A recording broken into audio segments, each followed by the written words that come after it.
iniciando mais um programa Presença e Harmonia, com o apoio cultural da antiga e mística Ordem Rosa Cruz Amorque, grande loja da jurisdição de língua portuguesa.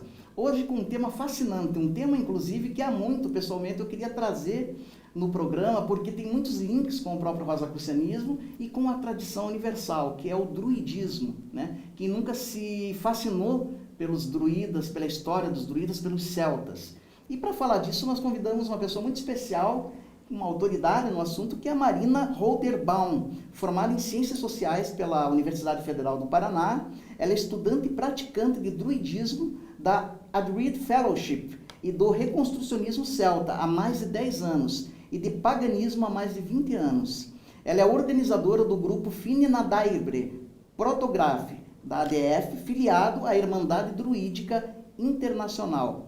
Ela é organizadora do Airestas, que é uma conferência de druidismo e reconstrucionismo celta que acontece aqui em Curitiba. Então a Marina é uma pessoa mais do que abalizada para nos instruir a todos sobre esse tema fascinante que são os celtas. Tudo bem com você, Marina? Tudo bem. Obrigado por você ter aceito o nosso Obrigada convite. pelo convite. Marina, vamos abrir aqui o papo, né, perguntando de praxe, né, pergunta de praxe, o que é o druidismo?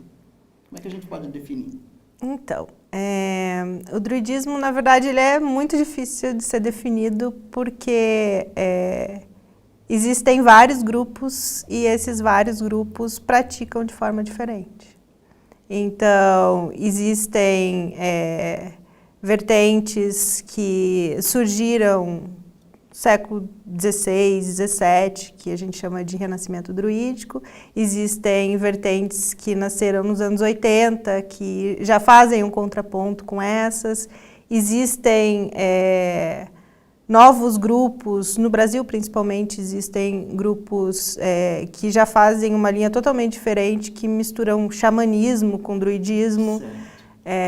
Então, na verdade, existe uma gama muito grande de possibilidades aí. Mas, assim, basicamente, o druidismo é a religião vinculada aos druidas. E os druidas são? Os druidas são os sacerdotes, na verdade, era toda uma classe de intelectuais, de sacerdotes vinculada aos celtas. Perfeito. Né, que é uma cultura, né? Toda uma cultura, principalmente da Idade do Bronze, Idade do Ferro, que acabaram desaparecendo com o surgimento do cristianismo, né? Você estava me falando antes de começar o programa que o celtismo, né, os celtas, eles se espalharam por vários países da Europa, né? Então pegou ali o quê? Irlanda, Inglaterra? Irlanda, Inglaterra, Escócia, País de Gales, a Gália ali, que a gente na verdade chama, é a França, né? Suíça, um pedaço da Alemanha, uma parte da Espanha também.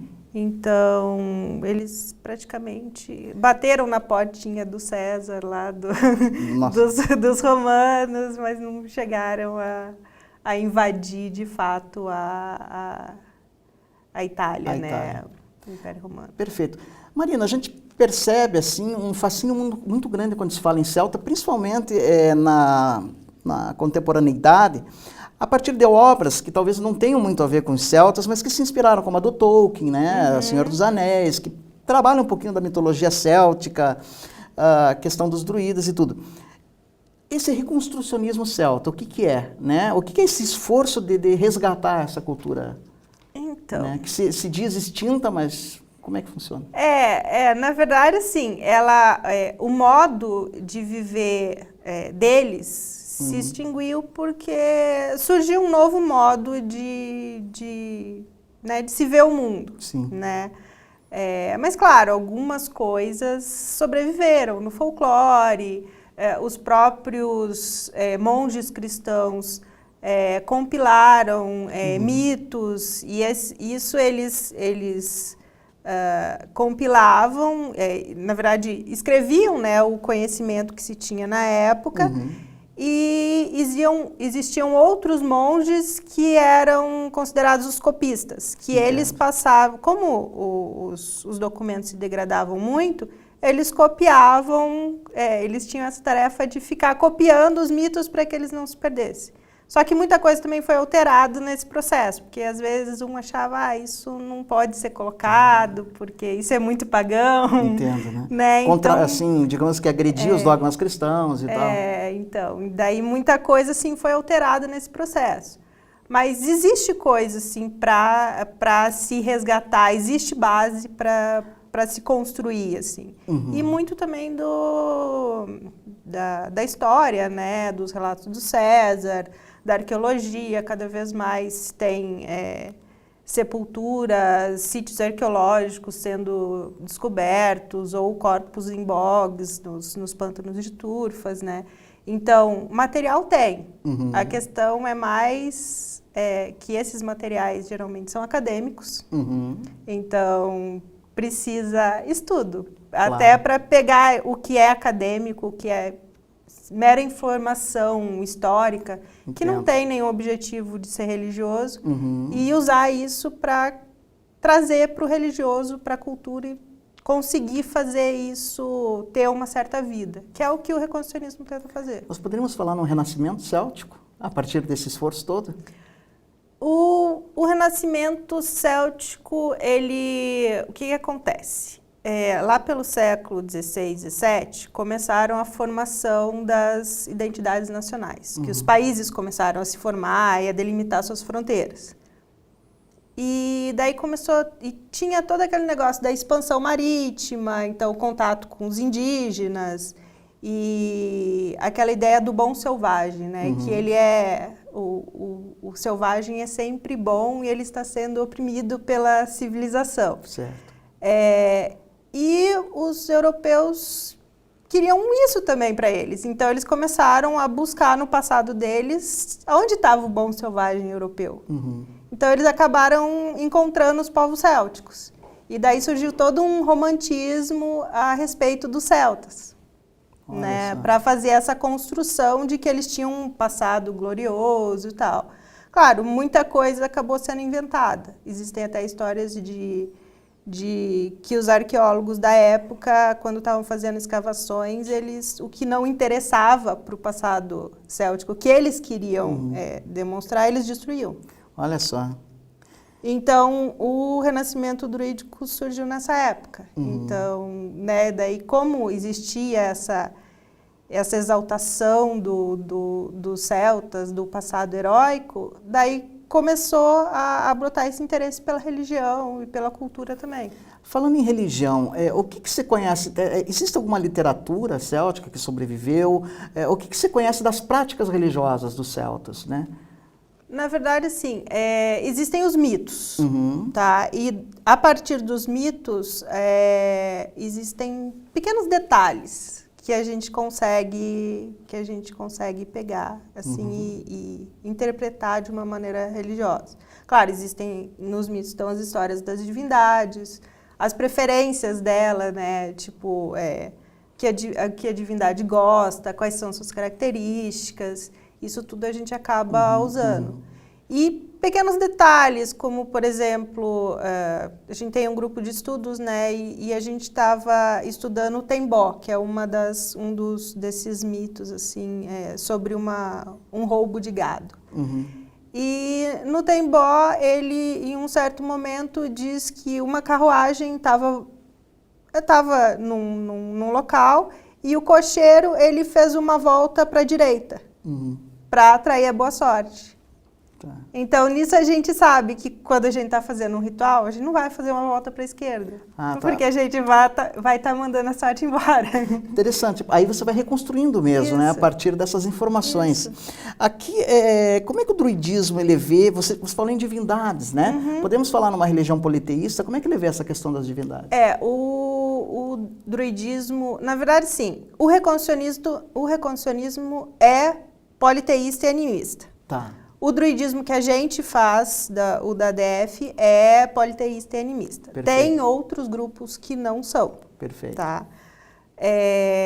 Mas ele assim, existem diversas divindades, cada região tem as suas, então varia o nome, tem divindades completamente diferentes, com atributos completamente diferentes, características completamente diferentes, em regiões diferentes. E cada divindade é vista como um indivíduo único. Então, não há aquela, né, que geralmente o pessoal está acostumado com a Wicca, que você usa o deus e a deusa, que são a referência para qualquer divindade. A gente não tem isso. Tá. Né? Cada divindade, ela tem o seu nome, ela tem as suas práticas, ela tem o seu jeito. Entendo. Não seria algo parecido com o panteão grego da Grécia clássica? Mais ou menos, assim, em termos do quanto eles são individuais, assim, sim. Mas na cultura celta não existe a hierarquia que existe na grega. Por exemplo, Zeus é o deus, exato, é o chefe dos deuses, né? Entre os celtas, na verdade, a gente vai ter muitos reis, né? Que durante o período das divindades, período mítico, assim. Mas eles não são, nenhum é assim, manda em todos os outros. Ele é o rei, ele é o coordenador, ele vai para frente da batalha, ele vai fazer estratégia e resolver problemas, tal, mas ele não tem aquela função de Zeus, de mandar e dizer, não, você vai fazer isso. Você poderia citar um deles que talvez... Você falou que não tem um mais importante que o outro, eles equivalem, mas você poderia citar um, por exemplo, para o nosso conhecimento? A gente tem na verdade, uma que é muito famosa, porque ela foi transformada em uma deusa, uma santa cristã, né? É a Brígida. Santa Brígida, é verdade. Né? Que na Irlanda a gente tem a Santa Brígida. Que interessante. E ela era uma divindade. Céltica. Uma divindade que bacana. No druidismo tem alguma coisa que a gente possa falar em confronto entre bem e mal, ordem e caos? Como é que isso é trabalhado? Então, na verdade, a gente não tem essa oposição entre bem e mal. Até divindades que seriam mais obscuras, assim, né? Muito entre aspas, porque, na verdade, elas são consideradas obscuras porque ela tem uma relação com a guerra, com a morte. Mas era uma coisa normal para a cultura deles. Certo. Né? Então, não existe essa ideia de céu e inferno. O que existe é a importância do papel das pessoas dentro do social. Legal. O César mesmo ele dizia que a mais alta punição que os druidas podiam dar para uma pessoa era impedir ele de presenciar os sacrifícios. Por quê? Porque se ele não participasse dos ritos religiosos, ele era excluído da sociedade.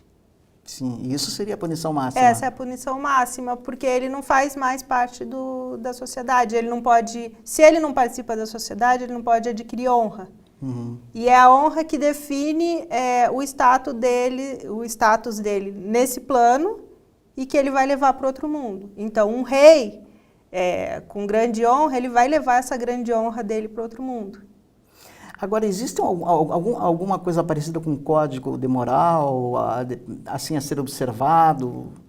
Existem, na verdade, bastante normas de conduta, assim, porque eles tinham leis. A gente tem vários manuscritos com leis medievais que se acredita que sejam resquícios de leis da Idade do Ferro, né? E daí a gente tem a questão da hospitalidade.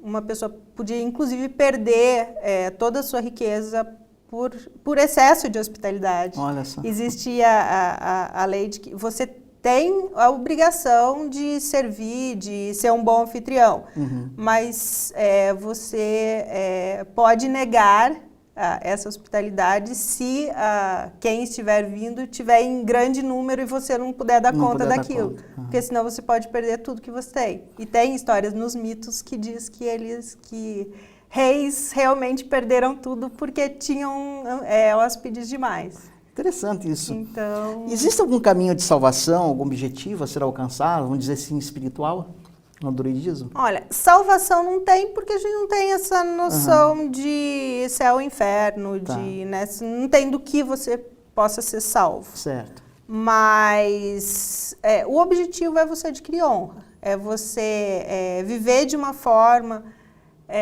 que você possa levar virtudes entre aspas, né? Porque não é essa noção, é mais uma questão de conduta, assim, tal, de aquisição de honra. Levar isso para outro mundo. Então, a ADF tem 9 virtudes que eles consideram, que é hospitalidade, sabedoria, devoção, vários, né? Várias dessas virtudes que a gente teria que ir desenvolvendo ao longo do tempo, assim, para se tornar o mais digno possível até a hora da nossa morte, ou para a gente poder, pelo menos, ensinar isso para os outros, né? Com certeza. Fale um pouquinho das práticas religiosas dos druidas, que inclusive eu sei que são práticas que vocês, do teu grupo, tentam atualizar, inclusive há até cerimônias públicas que vocês fazem, né? Então, a gente, as práticas druídicas, na verdade, são todas reconstruções, né? O que a gente tem hoje.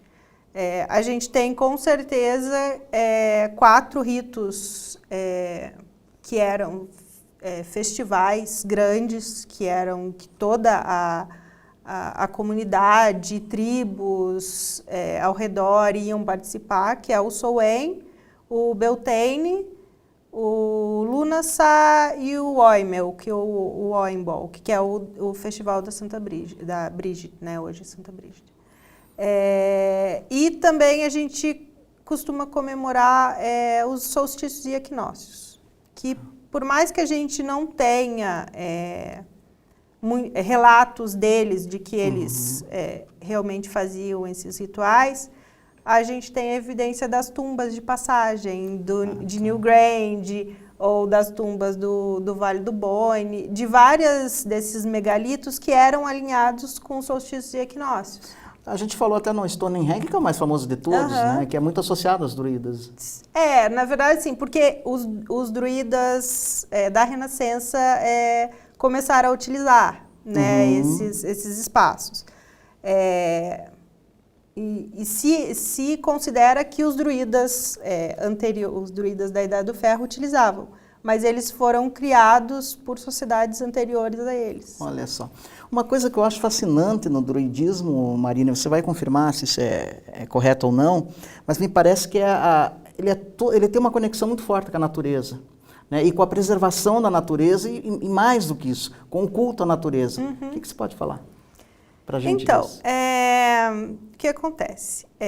Hoje a gente tem a maioria das pessoas, praticamente 100%, tem essa consciência, das pessoas que praticam druidismo, tem essa consciência ecológica, assim, essa consciência de tentar produzir menos impacto, de tentar fazer alguma coisa pelo meio ambiente, pelos animais e tal.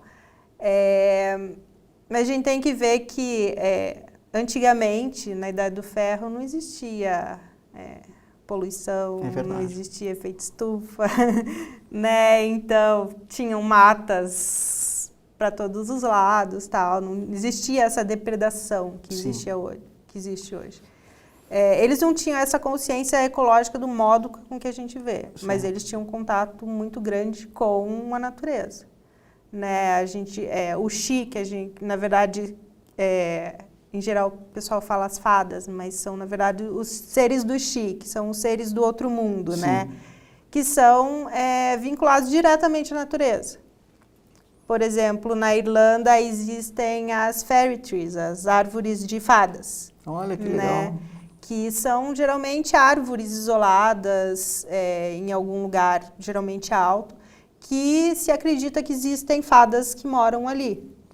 Existem, inclusive, relatos que, de repente, querem fazer uma estrada, alguma coisa num lugar que tem uma fairy tree e ninguém aceita cortar a árvore porque diz que cai uma maldição e tal, em quem derrubar uma fairy tree.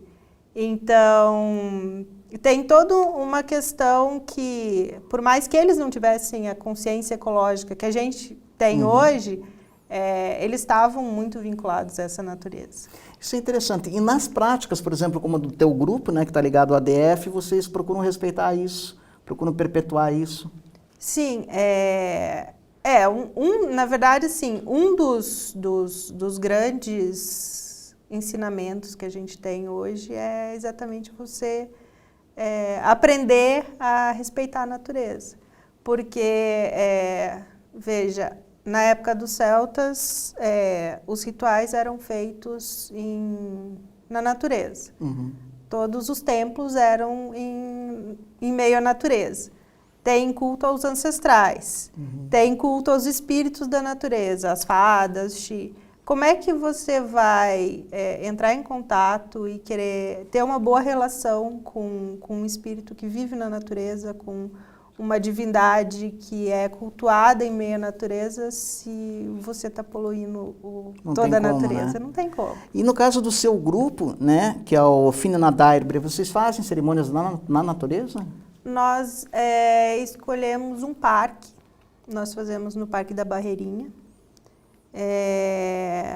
os nossos ritos públicos. Então, sempre que possível, a gente faz reunião no parque, a gente faz, os ritos públicos são todos no parque. Isso independente, pode estar chovendo, pode estar frio, os ritos a gente mantém, é uma coisa que a gente... E eles são em datas específicas? São. A gente teve um agora, final de semana retrasado. Agora a gente vai ter o Soen, que é o nosso ano novo.